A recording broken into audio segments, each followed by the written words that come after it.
Welcome back to the YouTube channel physio champ. और आज हम देख रहे हैं एकॉन्ड्रोप्लेजिया के बारे में। Please like and subscribe my YouTube channel for more such videos. तो जैसे इसकी टर्म ही बता रही है कि यहाँ पर एब्सेंट कार्टिलेज फॉर्मेशन होगा।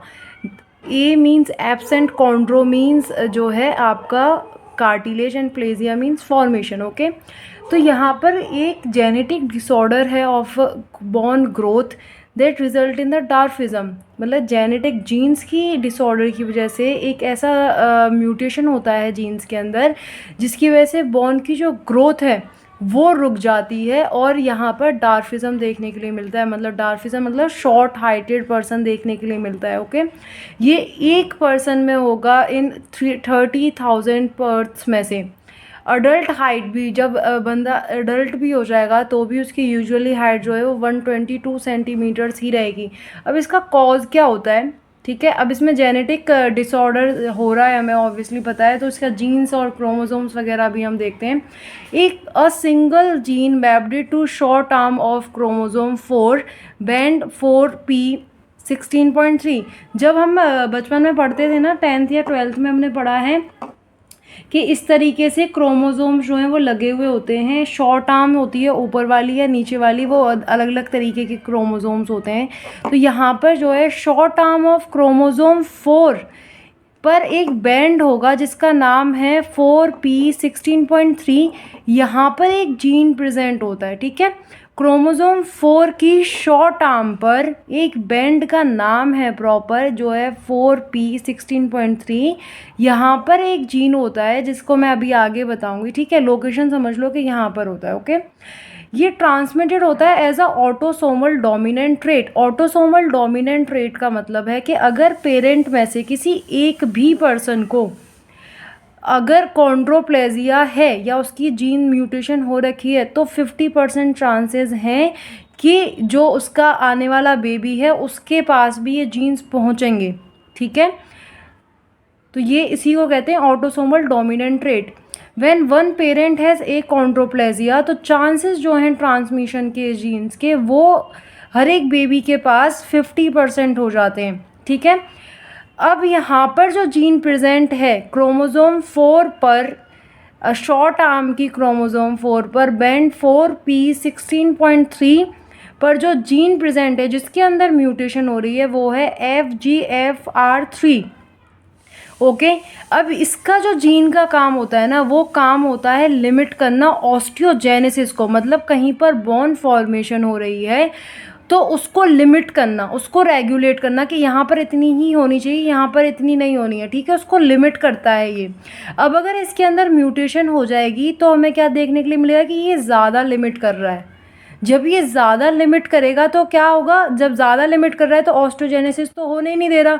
जब ऑस्टियोजेनेसिस ही नहीं होने दे रहा है तो हमारी बॉन बनेगी ही नहीं। जो बॉन के अंदर जोन ऑफ फाइसिस होती है, जहाँ पर बनती है, एपिफिशियल प्लेट प्रेजेंट होती है, वहाँ पर जो जीन वो है, हमारे सेल्स हैं, वो इंक्रीज़ नहीं होंगे तो ऑब्वियसली हमारी बॉन फॉर्मेशन नहीं देखने के लिए मिलेगी, ठीक है।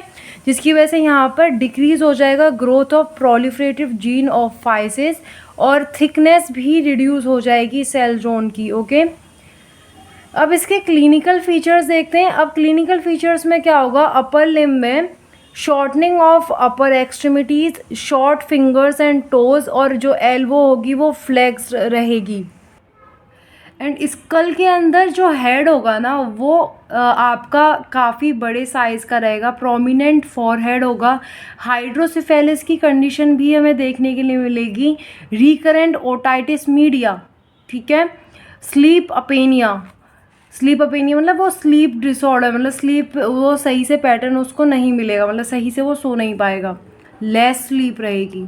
स्पाइन के अंदर क्या होगा, dorsal spine kyphosis, lumbar spine lordosis, मतलब लॉर्डोसिस और काइफोसिस दोनों ही चीज़ें देखने के लिए मिलेंगी। इन्वेस्टिगेशन में हम क्या करेंगे, एज वी नो कि यहाँ पर म्यूटेशन हुई है जीन की तो हमें पता भी लगाना पड़ेगा जीन के ही थ्रू। अगर हमें जो स्केलेटल डिस्फेजिया देखने के लिए मिल रहा है, मतलब स्केलेटल के अंदर जो ग्रोथ है वो कम देखने के लिए मिल रही है, या कुछ डिसऑर्डर स्केलेटन के अंदर देखने के लिए मिल रहा है, शॉर्ट लिम्स देखने के लिए मिल रही हैं, जब हम अल्ट्रासोनोग्राफी कर रहे हैं मदर की ड्यूरिंग दी प्रेगनेंसी तब हम वहाँ पर प्लाज्मा को एनालाइज़ करेंगे, मदर के प्लाज्मा को एनालाइज़ करेंगे, ठीक है, और वहाँ पर उसी जीन की म्यूटेशन को देखेंगे, ठीक है। उस जीन की म्यूटेशन को देख करके हम पता लगा सकते हैं कि जो बेबी होगा उसके अंदर क्या जीन म्यूटेशन हो रही है या नहीं हो रही है, या कुछ और केस तो नहीं है, ठीक है। सीटी स्कैन, एमआरआई और अल्ट्रासोनोग्राफी के अंदर भी हमें ये सारी चीज़ें जो है एनालाइज करनी होंगी इन्वेस्टिगेशन के अंदर। अब ट्रीटमेंट की अगर हम बात करते हैं तो इसका कुछ ऐसा ट्रीटमेंट नहीं है, बिकॉज जेनेटिक है, अगर मदर के अंदर है तो ऑब्वियसली आएगा ही, बट हम इसको एज वो कर सकते हैं कि थोड़ा बहुत कंजर्व कर सकते हैं। प्रॉपर या प्रिवेंशन या ट्रीटमेंट प्रॉपरली प्रेजेंट नहीं है।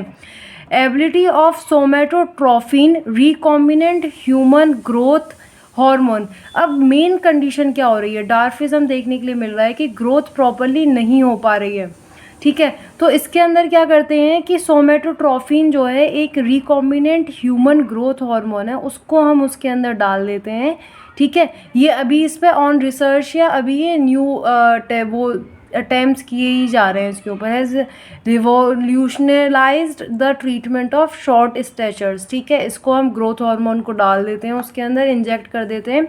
For maximum benefit it is recommended that therapies be initiated at the young age.